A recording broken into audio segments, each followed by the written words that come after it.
So I did my intervals yesterday. As we was recording this episode of the podcast, it's Saturday afternoon. So I did my intervals yesterday, Eric, and I was doing 1K intervals. And the warm-up, I got 450. After that, then I pushed too hard. It was a 413, 415 or something like that. And I got 2 more 1K intervals in. And I knew by the third one, I was getting back to 450. I'm like, may as well cut it. Not feeling today. I'm done. But I was glad I got out there because it was absolutely miserable weather. But got in, got it done. And I checked the other race predictor on Garmin afterwards. Yeah, that came up. Stupid. That told me I was going to do 21 minutes for a 5K. I was like, I can't. If I break down my 1K intervals, I'm with a 2-minute rest. I'm nowhere close to it. So I put up a little post on, watch out with the Garmin. It's not totally accurate. And then especially when it comes to calories, don't ever trust anything like to eat back the calories you burn towards it because you'll end up overeating. So I put up that post, and then later on that evening, had a bit of food, a couple of glasses of wine, had a couple of Sierra Nevada Pale Ales, not really doing a shout out to them. We want to sponsor the podcast. We're open to that. And I was watching, I saw a trial Trial Chicago 7 or something on Netflix. Oh, yeah, that's I really enjoyed it. Really, really fun movie. But fun's probably not the right word, but I love the banter and stuff in it. And it's, okay. So anyway, had that. I'm getting to a point here in a second. Had all that. Slow build. It's a slow build into it. If you're paying attention, you got a kick at the end of it. So I went to sleep that night, and because I had half bottle of wine and a couple of pale ales, I wasn't sleeping that much. I was tossing and turning all night. When I toss and turn, I turn over and my whole body leaves the bed, and I start elbow dropping back down the bed to turn over side to side. She's about to kill me. She's like, he does this again, or punch him in the face. And so I'm not getting really good sleep. The next day, which was this morning, I was up at 7 o'clock in the morning, getting ready, heading to work and all the rest. And I had looked at the phone. I was just going through. I was like, your VO2 max is this or this. And it says, I'm going to get the quote because I took a picture of it, sent to her. She's like, yeah, that's right. I said, recovery is 13 hours underneath, delayed by poor sleep. So I want to give a shout out to Garmin and say maybe it's a little bit critical about how accurate you guys are, because it was very accurate the next day. When I watched it, tell me you had a really poor night's sleep, up half the night, tossing and turning and everything else with it. So Garmin sometimes they do know their crap. I know it's the one time as well. Although mine, there's one day I didn't sleep at all, but I didn't move. I'm not like you. I don't try and karate chop the missus in the bed. But because usually I'm in the bed on my own, but no, I just lay there and I don't move. And it's like, oh, you got 11 hours sleep. I was like, I didn't sleep a single hour last night. So look, it's not a proven science, but as you said, if you are tracking calories through watches, try and give yourself a buffer of about 200 to 300. If you're trying to lose weight, or trying to gain either. Try and give yourself. I think you're always safer on the gaining side, but if you're trying to lose, maybe give yourself a buffer of 200 to 300. It's always a safe bet then that, if you still have a deficit of 200 to 300 according to the watch, then you're probably on target. Yeah, I think it's just perfect, especially the race predictor is perfect conditions. Everything's absolutely spot on and you're feeling 100%. Then and you're running down a mountain. And then you might get close. But Eric, we've got one of your friends on this week's episode of the podcast. Really looking forward to this one. Yeah, this is going to be good. And as we talked about Garmin, nutrition and all, it's all going to play a part in today. So it's a nice lead in to Conor, who's going to be on with us. And really, I enjoyed, because we can say I've enjoyed this one. But hopefully everyone at home does. And very insightful from young shoulders, but very good listening and great attitude to just general fitness and trying to help people focus themselves. I can't give you a better lead than that. So with that said, guys, this is this week's episode of the podcast with Conor Jamieson. Guys, enjoy.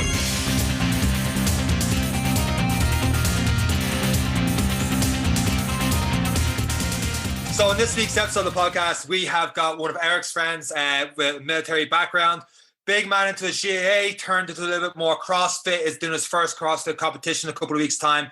But Eric spotted him over the summer doing a lot more kind of stuff on his Instagram with nutrition and training, building up this competition.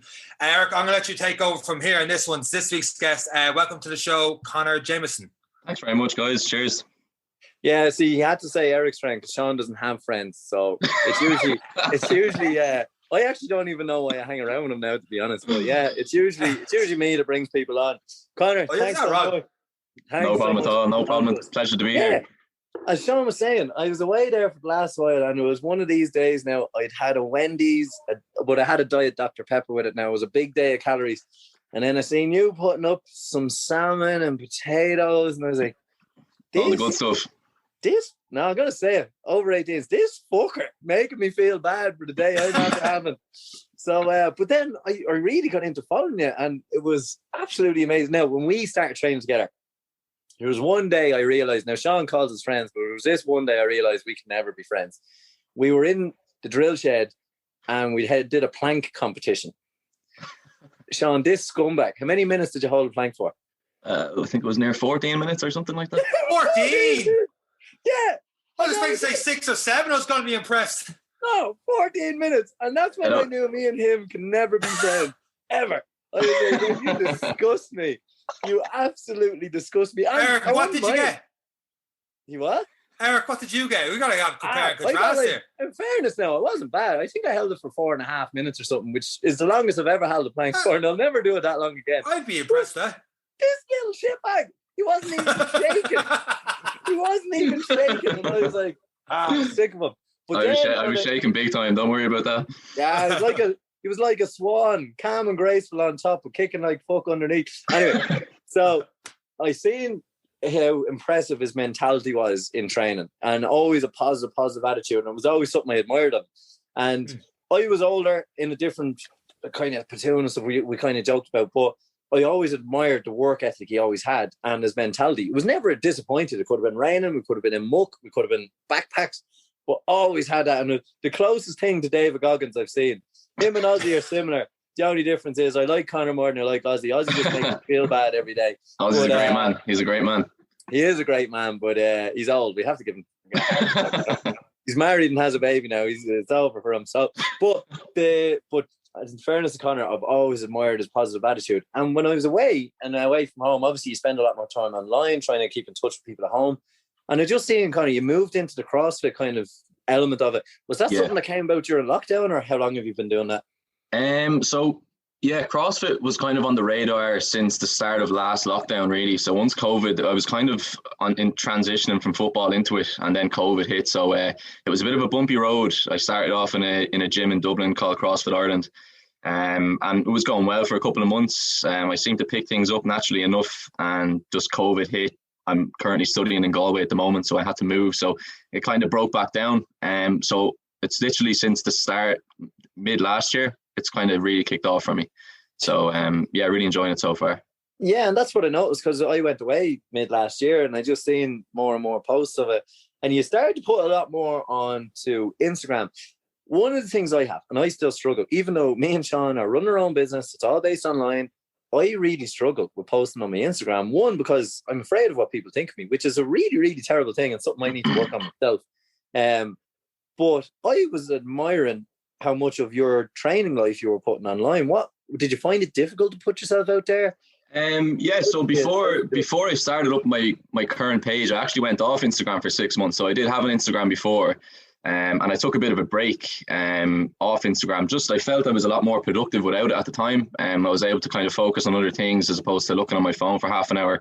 I was able to stretch or do a bit of mobility or something. So it was a really good thing that I did. I don't regret it, but the whole point, I suppose, of this Instagram that I put up is, number one, if it can help even one person eat that little bit better or a bit of motivation to train, then I can see it as a success in my eyes. But it's also to keep me accountable as well and to keep me on my toes. And also, it's, I can track my journey of this CrossFit kind of thing that I'm getting into. So that's the main thing. I'm not looking to get loads of followers. I'm not looking to be an influencer or anything like that. It's just a down to earth, healthy food, training, good positive vibes, just for people to look at and hopefully take something from it. So that's really it. But in terms of posting stuff and feeling, a bit nervous, I suppose the thing that I've learned a lot the last year is I don't really value people's opinions of me that much anymore. And I used to, and I think a lot of people do when they're using Instagram and stuff. There's always that 10 seconds of, oh, will I put this up? Will I not put this up? So what I've just started doing is when that thought comes into my head, I just get rid of it straight away. And I'm just like, I'm putting this up. I don't really care. I want to put it up. It's good. It feels good to me. And everything that I'm putting up is all in relation to positive stuff. So if people want to look at it negatively, then they probably need to look at maybe the way they're looking at things as opposed to what I'm putting up, that sort of way. So I just don't really, I don't want to say the cliche, I don't care what people think, but I just don't value people's opinions that much. I just kind of care about what I think, that kind of way. Yeah, and it is absolutely brilliant. And some of the things we see, we've the run club going, as you know, on Facebook. We've nearly 250 members, but we know that a lot of people in that group, they're going out for the runs, they're doing their bits and pieces, and they're not posting. They're not, putting themselves up there. They don't want us to know how slow or how fast they ran because they don't want to be judged. But like that, we take a very similar policy as you. Like, as long as, like, we set this up, the original, just to help people, because it changed my life, changed Seán's life for the better. Seán looks at running Seán used to be all weights, no run, and he looks at running a hell of a lot differently now, and how it helps his training. It's changed me. I used to be a bigger guy, and it helped me. I suffered with you guys for a long time, and then I actually found the benefits of running, and learned how to manage it. But there's a lot of people out there that are so afraid of what the internet is going to say about them that they don't want to put themselves up there. And I'm glad that if people aren't comfortable posting, I don't mind. But I'm just glad, like you said, if we can, even through this podcast, because we know we've nearly 6,000 downloads we've over 6,000 downloads on the podcast. So there's people out there that are getting something from conversations with the likes of you, from me, from Seán, and it's helping them in their day. And that's why I admire everything you've done. Yeah. It's absolutely brilliant. But you do have a competition coming up. Yeah, so it's obviously with COVID at the moment, it's a bit up in the air, but it's the CrossFit Open. So it's essentially the Open for the CrossFit Games, which is worldwide. It's like the biggest, the pinnacle of CrossFit. So that's on March 11th is the date for that. It's a 3-week competition, and it involves a workout every week. So every Friday, each workout is released for 3 weeks.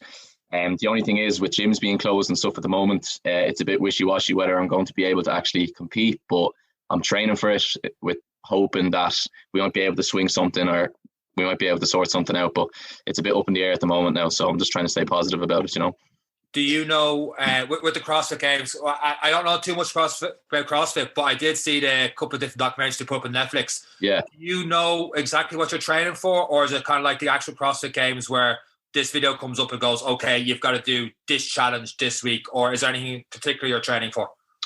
So I'm actually on a program at the moment. So my gym, CrossFit Limitless in Galway, absolutely outstanding gym and a great community as well. So I'm getting programmed off one of the coaches in that gym. So I'm basically on an app with him, and he programs my training for the week. So in terms of competitions like this Open, you won't actually know the workout until the Friday it's released. So it's a bit you kind of have to be ready for everything in that sort of sense, and it's good in a way because you have to work on all angles all the time, that kind of way. So yeah, it's kind of as on the day kind of thing. Now, the more you get, some competitions, like you could go to a local competition, say in Tullamore, might just be a 1-day competition, and you'll know the workout a week before, so you can train for it. But competitions like this, you'll just find out on the day. Betty, what's the chance of being open swims or anything like that? I'm assuming you can't really do that. It's going to be all kind of weights, I suppose, in terms of so right? The Open is known for going to dark places during workouts. Yeah. Like they're pretty tough. Especially the first week. It's people do expect that, like dumbbells, skipping ropes, pile-up boxes, burpees, stuff like that. So look, we'll just have to wait and see. The last couple of years have been beasters now, to be honest. So we're not expecting anything different this year. So, do you thrive off that? Yeah, I really do. Like I'm a held the plank for 14 minutes. That's a bit intimidating for a lot of people. You kind of have to be a little bit switched on to know you're going to be beasted out of it. Motivation's huge. Like I'm a firm believer in I really believe that you need to struggle to feel like you've achieved something. Whether that's academically or physically. I really think that you have to struggle to get that sense of achievement. Like Eric can agree with me in the cadets and stuff. No matter how bad a PT was, and Eric, the PT I'm on about, man. Oh yeah, that's still haunts my sleep. That sense of achievement that you get through these things, because you struggle through it. Nothing comes easy. So yeah, I do. Obviously a couple of seconds before a workout like that, you're nearly afraid. Like you're breathing heavy because this is going to hurt in about 5 minutes. But the feeling afterwards, after 5 minutes, after you're finished, it's going to be worth it, and the feeling's going to be good. So that's kind of what gets me going. Unreal. Is that your main motivator for CrossFit? Is it that, or do you have a different goal in mind? We just switch into it. No, well, CrossFit's this is me now for a couple of years. I want to see where I can go with this. I'm 22, going 23, so I'm excited to see where I can go with it by the time I'm 26, 27, 28. Hopefully, I'm after improving a lot more, and hopefully after doing well in some competitions, it will get me somewhere. But at the moment, I'm just, I'm not even a year into it, but I'm picking things up easily enough, and I seem to be doing well enough so far. So hopefully it goes well. Yeah, it's really good. But now, for those who are listening as well, like we've introduced you as holding the plank for 48 minutes and, CrossFit and you're starting to take it very seriously. But what advice do you give? And again, I bring it back to, the gym you're in Galway which is the CrossFit Limitless, it's called. CrossFit Limitless. So the likes of them, like I know myself, and it's an age-old thing we always talk about here on the podcast. People think they need to get fit in order to join one of these things. So for me, I haven't lifted weights. Yeah. All I have done is body weights easily for the last year. I haven't lifted a weight, a sandbag. That's about it, doing some functional stuff. Me as well, I'd happily go down to CrossFit and go, I know nothing. Just give me a bar and show me how it works. But how do you encourage people who are afraid of the grunts, afraid of the people who throw away? How do you encourage day one women as well? Because it is a massive, massive sport for women, and something that a lot of girls do really well with because they pay attention to details. So they tend to actually do quite well in CrossFit. How do you encourge someone to take that first step? Better than men at some stage as well, How do you encourage? Yeah, what I'd say on that topic, Eric, is I'd say for anyone to, I suppose, go ahead, but people, you can bring the horse to the water, but you can't make them drink it, that kind of way. Yeah. So I think there needs to be a shift in mindset, first of all, as to, an actual shift in mindset where it's like, right, I'm doing this kind of for myself and not really caring about, what other people are thinking. So what I'll say about the CrossFit community is it is so, so welcoming. You will walk into any CrossFit gym in the country and it's the same vibe everywhere. It's not like, there's no judgments, and it's unbelievable. There's all types of fitness levels. There's 60-year-olds in my gym, 60-year-old women in my gym who have only started, a year or two ago. There's people that, are slightly overweight and are looking to lose weight. There's people that are a bit too skinny and they're looking to gain some mass. There's people who just want to compete. They're just there to compete. And there's people who are there just to get an overall better lifestyle and better quality of life. And that's the real thing behind CrossFit. It's nothing got to do with beasting yourself, or that's the competition side of it. That's for lads who want to compete and are competitive and stuff like that. But the real thing about CrossFit is the quality of life that it brings. It's not just in the gym for an hour. It's when you're at home. It's when you're chilling on the weekends. It's the whole community that it provides. And shout out to my gym, CrossFit Limitless in Galway. I've only been there a couple of months, and I really do feel like they're my family at the moment. Like, they're absolutely amazing people, and it's the same everywhere in the country. It's the same vibe in every gym. So to give advice to someone wanting to do CrossFit, I'd highly, highly recommend, and nothing to be afraid of. It's really and it is something to say. And as well, I've noticed as well when I've got involved in the triathlon side, like you went CrossFit, I went triathlon, stuff that's just not taught to us in our profession, Yeah, but absolutely, yeah. It's definitely something I've noticed as well, is that when you go into something that you're interested in, like you said, you have that mental shift that you're like, right, I'm going to lose weight, and I see an online running group. Once you get involved, once you're willing to have made that change, you find there's so many people that are willing to help you.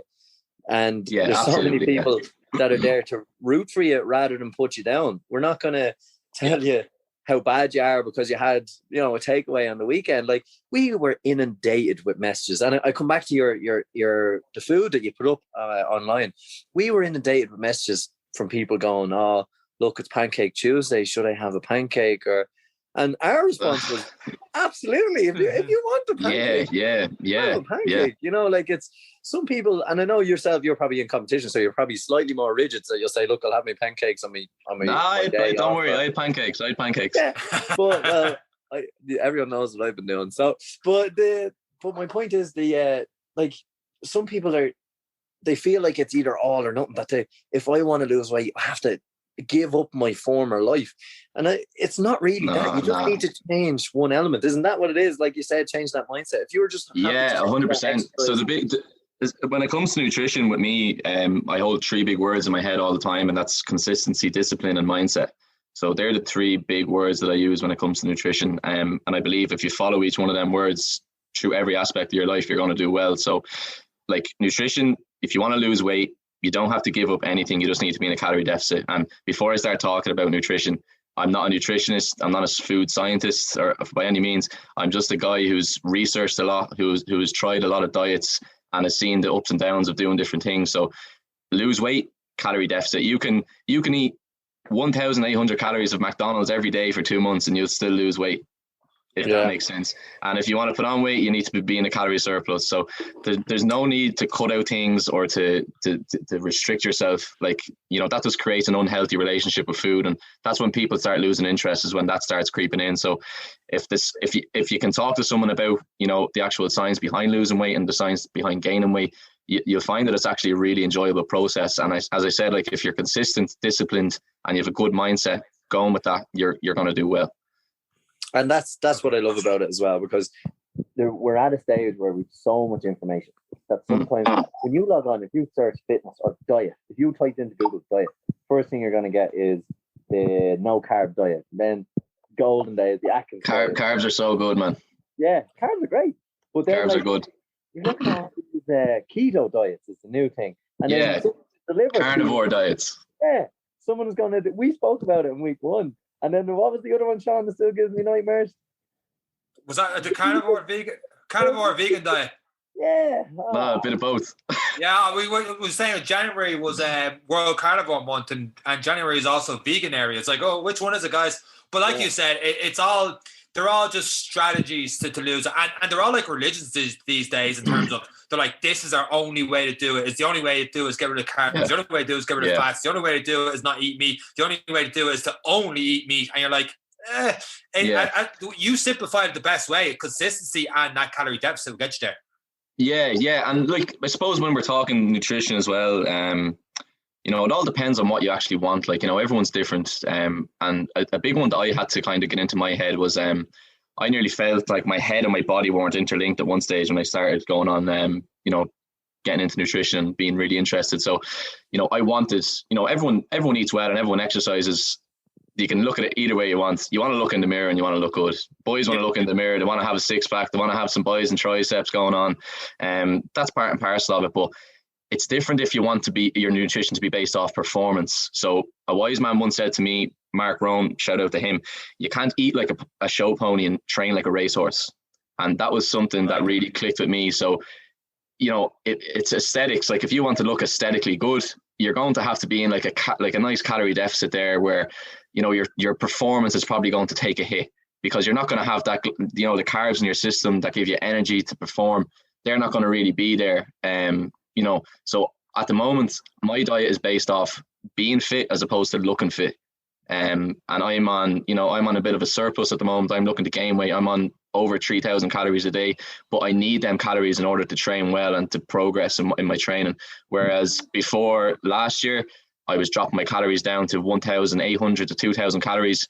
I was, you know, my performance wasn't great, but I was looking good in the mirror. You know, you could see some abs, you know, I was feeling good, but you kind of need to decide which one you want. You want to look aesthetically good, or you want to perform well. And that kind of comparison between the show pony and the racehorse really clicked with me. And I think it would click with other people as well if they heard that, because it's a tough mental battle to get over, you know. To get that big jump now from the 1,800 calories you were to 3,000, does that mean you're getting bigger meals a day, or does that mean for you getting more meals a day? Like, what would your daily regimen look like in terms of nutrition leading up to the CrossFit Open? Yeah, so I'd have in around 5 meals a day. You know, and I try to, you know, I use the app MyFitnessPal. So personally, look, it doesn't work for everyone tracking calories. Some people, it just doesn't work mentally with them, and I totally get that. But for me personally, I use MyFitnessPal to track my meals. So 8 o'clock in the morning is 80 grams of oats, a scoop of PhD powder, some berries, and some almond milk. I don't drink dairy milk. I just drink almond milk now. And I have that as overnight oats in the morning with some peanut butter. So that's at 8 o'clock. 11 o'clock then I'll have a bagel with a half an avocado, 3 eggs, 2 turkey rashers, and a bit of spinach. That'll be meal 2. So I'll probably train then in the afternoon, maybe 2 hours after that. I'll come back then. I'll get another bagel into me with some peanut butter and jam and maybe 2 turkey burgers. That'll be meal 3. That'll bring me up to dinner then. Dinner is usually some sweet potato or rice with some greens and some source of meat. So we're talking salmon, turkey, chicken, mince, could be anything like that. Could be chili con carne or something. Just something whole foods, like something not processed. And then obviously trying to hit the 3,000 calories and sometimes more, because, you know, you might burn, you know, you might have to get another 300 or 400 calories in depending on how your training went that day. So I'll probably have another bagel then in the evenings with some maybe turkey rashers and eggs or something like that, and I'll be fairly full going to bed. But yeah, that would be my typical day now. Yeah. Jeez. I've got training days, non-training days, or is that just your 5 meals? Your 5 meals. That's every day is the same. To be honest with you, like I'm training kind of 5-6 days a week at the moment, and the training's tough. So like I'm training say Monday, Tuesday, Wednesday, and my rest day is on a Thursday. But I really feel I need to rest on a Thursday. Like it's not like I'm like, you know, on a Thursday I'm wrecked. Like I just chill out for the whole day. Don't do anything fitness related, but I still keep I still get my calories in. I still get my protein in.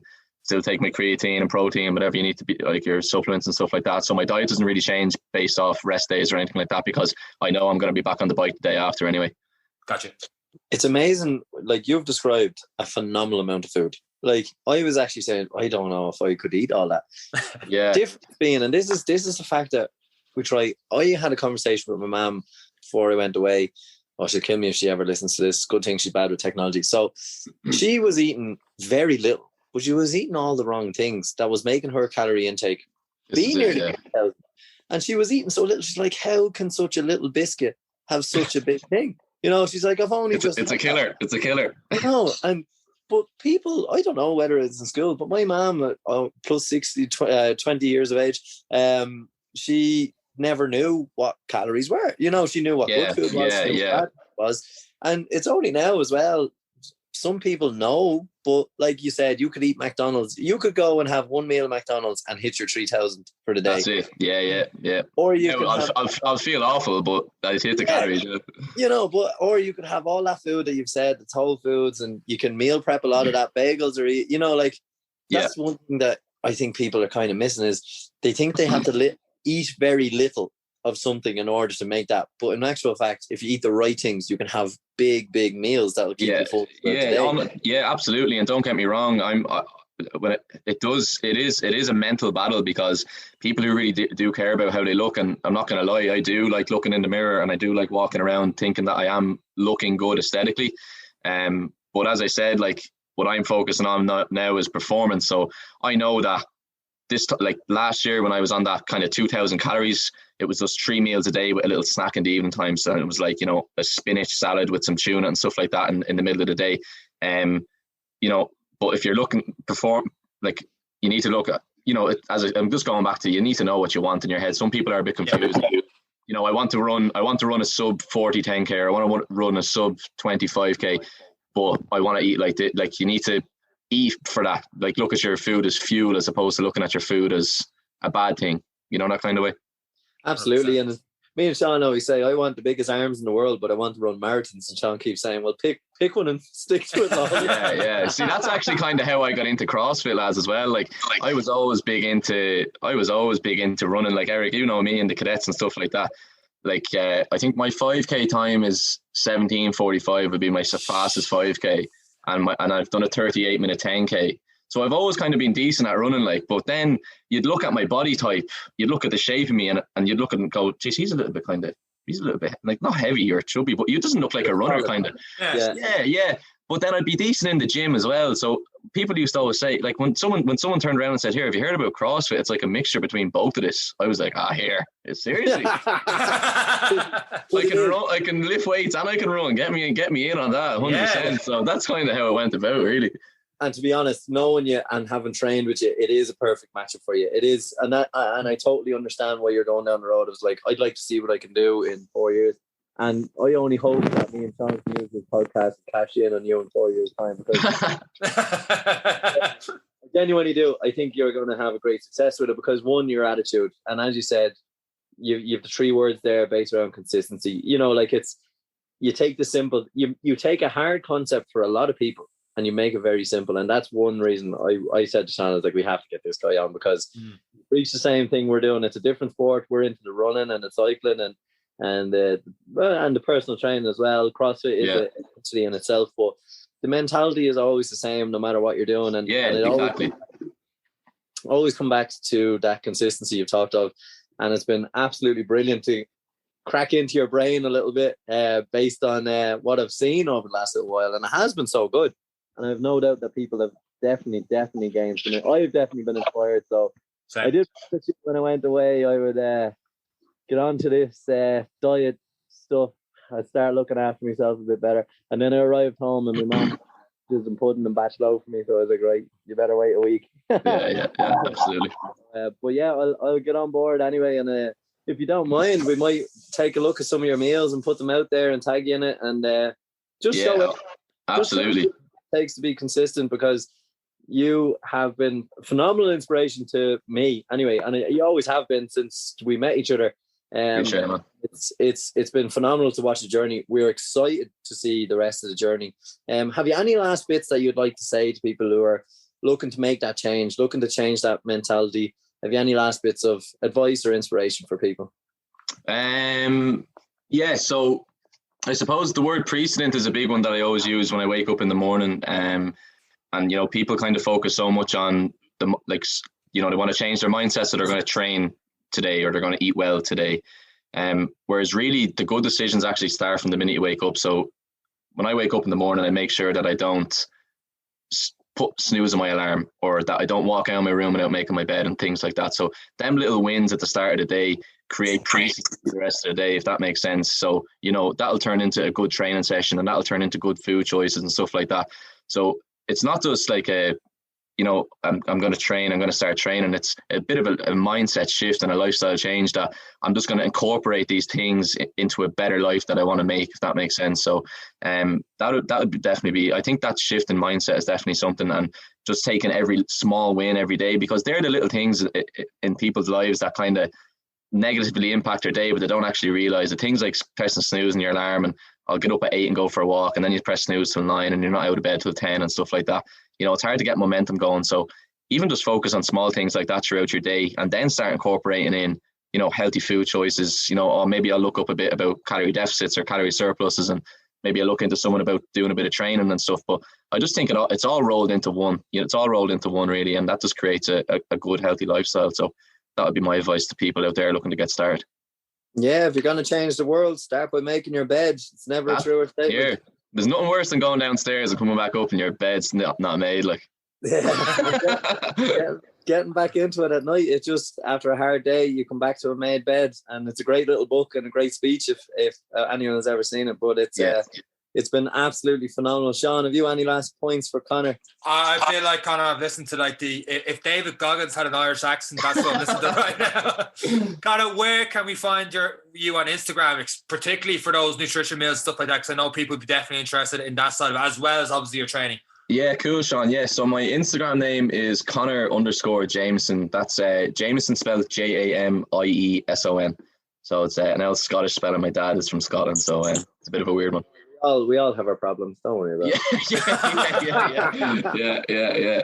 But yeah, Conor_Jamieson is the Instagram. Look, it's nothing special, but if you just want a few little healthy recipes and few tips and stuff like that on mobility and stuff like that, or whatever, or even just to get a bit of motivation or whatever, it's there for everyone to use.